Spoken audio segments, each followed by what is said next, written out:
नमस्कार दोस्तों, स्वागत है आपका आज के मुख्य समाचार में, जिसमें सबसे पहली और बड़ी खबर में आपको बताएंगे कि मल्लिकार्जुन खड़गे ने केंद्र सरकार पर फिर बोला हमला। कहा बीजेपी के बजट में बी का मतलब है विश्वासघात। दूसरी खबर में जिक्र होगा कि वायनाड पहुंचे राहुल गांधी और प्रियंका गांधी, लैंडस्लाइड स्थल पर पहुंचकर पीड़ितों से की मुलाकात। खबर में आगे आपको बताएंगे कि नए संसद भवन में हो रहे पानी लीकेज को लेकर गरमाई सियासत। संजय राउत ने पीएम मोदी और अमित शाह पर बोला हमला।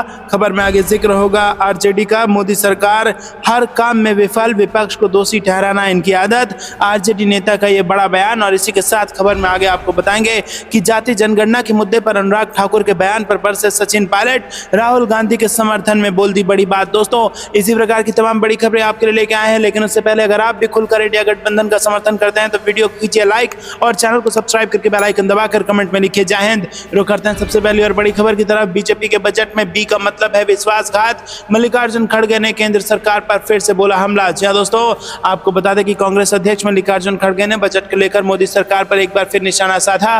खड़गे ने कहा कि इस बजट में तथाकथित रोजगार संबंधी प्रोत्साहन योजनाएं लाई गई हैं, लेकिन वो सिर्फ दिखावा है और उससे किसी युवा का भला नहीं होने वाला है। खड़गे ने कहा कि केंद्रीय बजट में बी का मतलब ही विश्वासघात है। और यहाँ पर खड़गे ने आरोप लगाया कि मोदी सरकार के बजट में उद्योग पर केवल इंटर्नशिप थोपी गई है, जिसका कोई दीर्घकालिक समाधान नहीं दिखता है। दोस्तों, बी का मतलब बिट्रेयल और बिट्रेयल का मतलब विश्वासघात। तो भाजपा के जो बजट है उसका बजट का बी का मतलब ही बिट्रेयल है। ये बड़ा बयान दिया है मल्लिकार्जुन खड़गे ने। खड़गे ने इसी के साथ मोदी सरकार से उनकी योजनाओं पर दो सवाल पूछे।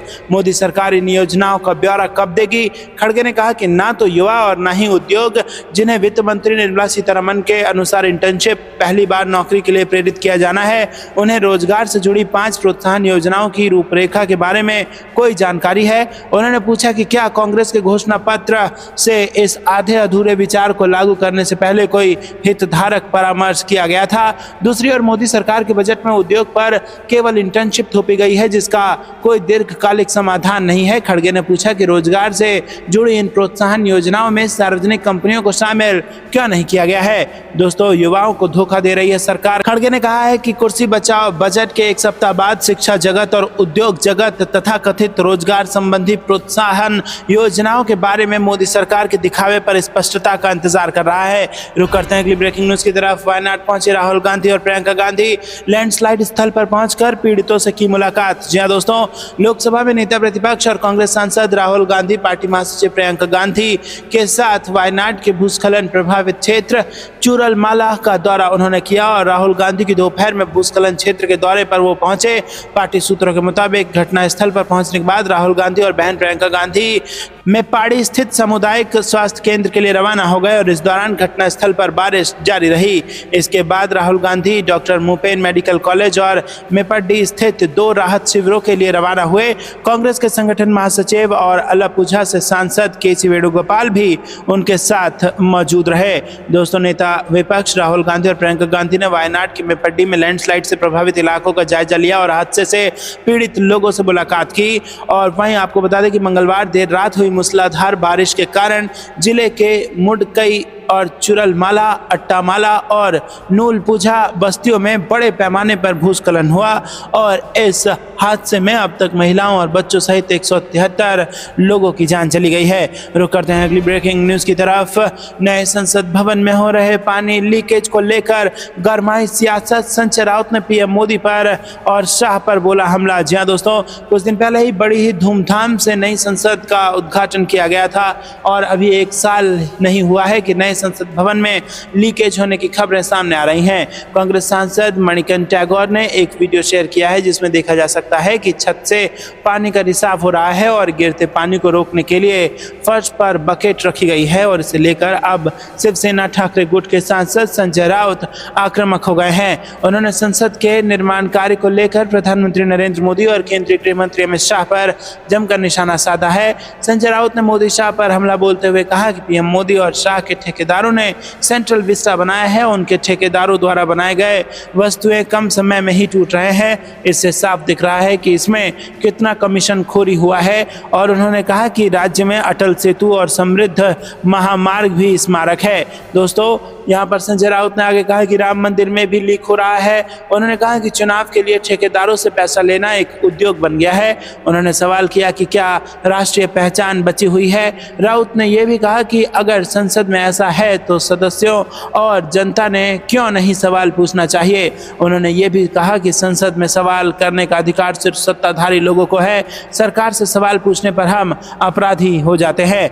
रुक करते हैं अगली ब्रेकिंग न्यूज की तरफ। मोदी सरकार हर काम में विफल, विपक्ष को दोषी ठहराना इनकी आदत, आरजेडी ने बीजेपी को घेरा। जी दोस्तों, केंद्रीय गृह मंत्री अमित शाह ने केरल के वायनाड में हुई घटना के लिए राज्य सरकार को जिम्मेदार ठहराया है और इसे लेकर अमित शाह के खिलाफ राज्यसभा में विशेषाधिकार हनन का नोटिस दिया गया है। इस मामले पर आरजेडी प्रवक्ता मृत्युंजय तिवारी ने कहा कि गृह मंत्री ने सीधे तौर पर राज्य सरकार को जिम्मेदार ठहराया है। अमित शाह ने अपनी जिम्मेदारी से पल्ला झाड़ लिया है और वो देश के गृह मंत्री हैं। उन्होंने कहा कि केंद्र सरकार की आदत बन गई है कि वो जिम्मेदारी से बचती है और वहां की विपक्षी सरकार को दोषी ठहराती है। मणिपुर की घटना पर उन्होंने कुछ क्यों नहीं कहा। बीजेपी सरकार में जो कुछ हो रहा है उस पर वो क्यों नहीं बोल रहे हैं। केरल में विपक्ष की सरकार है और केंद्र सरकार उस पर आरोप लगा रही है और इस घटना के लिए पूरी तरह से गृह मंत्री जिम्मेदार हैं। इसीलिए उनके खिलाफ राज्यसभा में विशेषाधिकार हनन का नोटिस आया है। भारी बारिश के कारण नई संसद में पानी के रिसाव पर समाजवादी पार्टी प्रमुख अखिलेश यादव के ट्वीट पर मृत्युंजय तिवारी ने कहा कि अखिलेश यादव ने वाजिब सवाल उठाया है। बीजेपी सरकार में पिछले 10 सालों में बनी सभी इमारतें लीक हो रही हैं। उदाहरण के लिए अयोध्या में राम मंदिर को ही देख लीजिए, साथ ही नई संसद भवन की हालत भी देख लीजिए। एक ही बारिश में उसमें पानी टपकने लगा। उन्होंने कहा कि बीजेपी सरकार में औपचारिकता के लिए हर जगह इमारतें बन रही हैं, लेकिन कोई इमारत किसी काम की नहीं है। सभी इमारतें भ्रष्टाचार की भेंट चढ़ रही है और आए दिन ट्रेनें पटरी से उतर रही हैं। ये सरकार हर काम में विफल है। बता दें कि राज्यसभा में गृह मंत्री अमित शाह के खिलाफ कम्युनिस्ट पार्टी के सांसदों द्वारा विशेषाधिकार हनन का नोटिस दिया गया। वहीं केरल से भारतीय कम्युनिस्ट पार्टी के 3 सांसदों ने राज्यसभा के सभापति जगदीप धनखड़ से अनुरोध किया है कि वो केंद्रीय गृह मंत्री अमित शाह को वायनाड त्रासदी पर ध्यान आकर्षण प्रस्ताव के दौरान दिए गए अपने बयान पर स्पष्टीकरण देने का निर्देश दें। शाह ने कहा था कि राज्य सरकार ने केंद्र की मौसम चेतावनी को नजरअंदाज किया। रुक करते हैं अगली ब्रेकिंग न्यूज की तरफ। जाति जनगणना के मुद्दे पर अनुराग ठाकुर के बयान पर बरसे सचिन पायलट। राहुल गांधी के समर्थन में बोल दी बड़ी बात। जी दोस्तों, कांग्रेस नेता सचिन पायलट ने बुधवार को सांसद अनुराग ठाकुर पर जमकर निशाना साधा और कहा कि भारतीय जनता पार्टी के सांसद अनुराग ठाकुर ने लोकसभा में जिस प्रकार के शब्दों का इस्तेमाल किया है वो निंदनीय है। उन्होंने कहा कि संसद में बैठे लोगों को ऐसी भाषा का इस्तेमाल नहीं करना चाहिए। राजस्थान के पूर्व उप मुख्यमंत्री पायलट ने टोंक में संवाददाताओं से बातचीत करते हुए यहाँ अपनी बात रखी और उन्होंने कहा कि मुझे बड़ा खेद है कि जिस प्रकार के वक्तव्य कल सदन में दिए गए, विपक्ष के नेताओं की ओर से राहुल गांधी को निशाना बनाया गया। जाति धर्म समाज की बात करना संसदीय प्रणाली में शोभा नहीं देता। उन्होंने कहा कि भाजपा उत्तर प्रदेश, राजस्थान, हरियाणा, पंजाब, महाराष्ट्र में लोकसभा चुनाव परिणामों में को पचा नहीं पा रही है, इसीलिए राहुल गांधी को निशाना बना रही है। मंगलवार सदन के अंदर अनुराग ठाकुर ने जिस प्रकार के शब्द का प्रयोग किया है वो निंदनीय है। पायलट ने कहा कि इस प्रकार की भाषा का प्रयोग मैं समझता हूं कि किसी को नहीं करनी चाहिए, खासतौर पर उन लोगों को जो संसद में बैठे हैं। आपको बता दें कि अनुराग ठाकुर ने जातिगत जनगणना के मुद्दे पर विपक्ष और राहुल गांधी को घेरते हुए विवादित बयान दिया था और इस दौरान उन्होंने कहा कि जिसकी जाति का पता नहीं वो जाति जनगणना की बात करता है। पूर्व कांग्रेस विधायक खिलाड़ी लाल बैरवा द्वारा हाल ही में भाजपा से इस्तीफा दिए जाने पर भी पायलट ने कहा कि मुझे लगता है और भी बहुत से ऐसे लोग होंगे जो उस प्रणाली में फिट नहीं बैठ पाएंगे। बैरवा इसी साल भाजपा में शामिल हुए थे। कांग्रेस नेता ने कहा कि सबको साथ लेकर चलने की विचारधारा अगर किसी दल में है तो वो कांग्रेस पार्टी में है। उन्होंने कहा कि कांग्रेस पार्टी का सबसे बड़ा वादा तो ये था कि हम जनगणना कराएंगे, दूसरा किसानों के लिए न्यूनतम समर्थन मूल्य का कानून बनाएंगे। दोनों बातों को केंद्र की सरकार ने नकार दिया और इसका खामियाजा उसको उठाना पड़ेगा क्योंकि ये जनता की मांग है। रुक करते हैं अगली ब्रेकिंग न्यूज की तरफ। यूपी में चल पड़ी अखिलेश यादव की साइकिल तो उसी राह पर लालटेन जलाने को बिहार में बढ़ चले हैं तेजस्वी यादव और नए प्रयोग की है तैयारी। जी हाँ दोस्तों, 2025 का विधानसभा चुनाव के लिए एनडीए और इंडिया गठबंधन अपनी रणनीतियों को धार देने में लगे हैं और इसी क्रम में नेता प्रतिपक्ष और आरजेडी नेता तेजस्वी यादव बिहार विधानसभा चुनाव 2025 में गठबंधन की सरकार बनाने को लेकर नए प्रयोग की तैयारी कर रहे हैं। कहा जा रहा है कि तेजस्वी यादव उत्तर प्रदेश के पूर्व मुख्यमंत्री और समाजवादी पार्टी के प्रमुख अखिलेश यादव की राह पर चल पड़े हैं। तेजस्वी यादव 2025 विधानसभा चुनाव में अपने कोर वोट बैंक MY यानी मुस्लिम यादव समीकरण के साथ अन्य जातियों के उम्मीदवारों को बड़ी संख्या में उम्मीदवार बनाने की तैयारी में है। लोकसभा चुनाव 2024 में यूपी में सपा को मिली शानदार जीत का मुख्य कारण अखिलेश की नई रणनीति को माना जा रहा है। दरअसल पहले समाजवादी पार्टी यादव और मुसलमान को ही ज्यादा उम्मीदवार बनाने पर भरोसा रखती थी, लेकिन इस बार सपा अध्यक्ष अखिलेश यादव के नेतृत्व में 62 सीटों पर उम्मीदवार थे, जिसमें सिर्फ 5 यादव और 6 मुसलमान उम्मीदवार दिए थे। चुनाव में 11 सवर्ण और बाकी अति पिछड़ों को उतारा गया था और इसका फायदा मिला और समाजवादी पार्टी ने ऐतिहासिक प्रदर्शन किया। तब तेजस्वी यादव 2025 के विधानसभा चुनाव में इसी तरह पर MY समीकरण के अलावा सवर्णों और अति पिछड़ों को उम्मीदवार बनाने की तैयारी अब कर रहे हैं। तेजस्वी यादव को लोकसभा के प्रयोग से मिली ताकत। जी हाँ दोस्तों, आपको बता दें कि अखिलेश यादव ने जो प्रयोग किया है लोकसभा में, उससे तेजस्वी यादव को ताकत मिली है। तेजस्वी यादव ने लोकसभा चुनाव में कुशवाहा उम्मीदवार को ज़्यादा टिकट देकर नया प्रयोग किया था, जिसका फायदा भी देखने को मिला। तेजस्वी यादव ने RJD से 3 कुशवाहा उम्मीदवारों को टिकट दिया था, जिसमें एक उम्मीदवार औरंगाबाद से जीत भी गया और RJD के साथ कांग्रेस ने एक और VIP ने एक उम्मीदवार उतारा था। नतीजा ये हुआ कि कई लोकसभा क्षेत्रों में कुशवाहा वोट बैंक में सेंध लग गई। रुक करते हैं अगली ब्रेकिंग न्यूज की तरफ। मध्य प्रदेश में हो रहा घोटाला, किसान अपनी फसल व्यापारी को कम दाम में बेचने को मजबूर, कांग्रेस पार्टी ने उठाया ये मुद्दा। जी दोस्तों, कांग्रेस के राज्यसभा सांसद दिग्विजय सिंह ने बीजेपी सरकार पर घोटाला करने का आरोप लगाया और सदन में अपने भाषण के दौरान दिग्विजय सिंह ने कहा कि मध्य प्रदेश में मूंग का उत्पादन पिछले 5 सालों में बढ़ा है और सरकार ने किसानों से मूंग को MSP पर खरीदने के लिए स्लॉट बुकिंग की समय सीमा जून के अंतिम सप्ताह से अंतिम जुलाई के बीच रखी थी, लेकिन अधिकतर समय पोर्टल कई कारणों के चलते बंद रहा, जिसके चलते किसान स्लॉट बुक नहीं कर पाए। वहीं पोर्टल पर जिन किसानों ने स्लॉट बुक करा लिया था, अब उनकी फसल की तौलाई नहीं हो पा रही है। बारिश के कारण फसल भी नष्ट हो रही है, जिससे किसान अपनी फसल व्यापारी को कम दाम में बेचने को मजबूर है और ये सब मध्य प्रदेश के उस इलाके में हो रहा है जहां के नेता शिवराज सिंह चौहान सरकार में कृषि मंत्री हैं। इस प्रक्रिया के चलते बीजेपी सरकार हजारों करोड़ों का घोटाला कर रही है। रुक करते हैं अगली ब्रेकिंग न्यूज की तरफ। वाटर लीकेज को लेकर महुआ मोइत्रा ने साधा निशाना, कहा ये संसद भवन नहीं, ये PM मोदी का ईगो है। जी हाँ दोस्तों, दिल्ली में 31 जुलाई की जमकर बारिश हुई थी और इस बारिश की वजह से संसद भवन में भी जल भराव देखने को मिला। दिल्ली में हुई बारिश के बाद संसद की छत से भी पानी टपकता हुआ नजर आया और इसको लेकर विपक्ष ने सरकार पर हमला साधा है। दोस्तों, विपक्षी दल पुरानी संसद बिल्डिंग से इसकी तुलना कर रही है और कांग्रेस ने इसको लेकर नोटिस भी दिया है। इसी बीच TMC सांसद महुआ मोइत्रा ने मोदी सरकार पर निशाना साधा।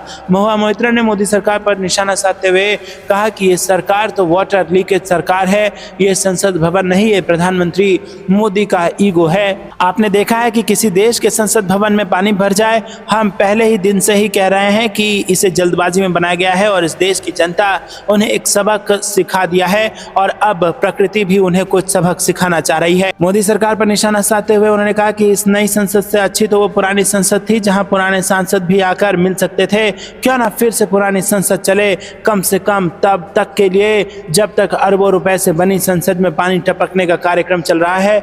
जनता पूछ रही है कि भाजपा सरकार में बनी हर नई छत से पानी टपकना उनकी सोच समझकर बनाई गई डिजाइन का हिस्सा होता है या फिर भ्रष्टाचार। रुक करते हैं अगली ब्रेकिंग न्यूज की तरफ। शशि थरूर ने गृह मंत्री अमित शाह को लिखा पत्र, कहा वायनाड भूस्खलन को गंभीर प्राकृतिक आपदा घोषित करे सरकार। जी हाँ दोस्तों, केरल के वायनाड में भूस्खलन ने भारी तबाही मचाई है। इसमें 280 से ज्यादा लोगों की जान चली गई है और कांग्रेस सांसद शशि थरूर ने इसे लेकर केंद्रीय गृह मंत्री को चिट्ठी लिखी है।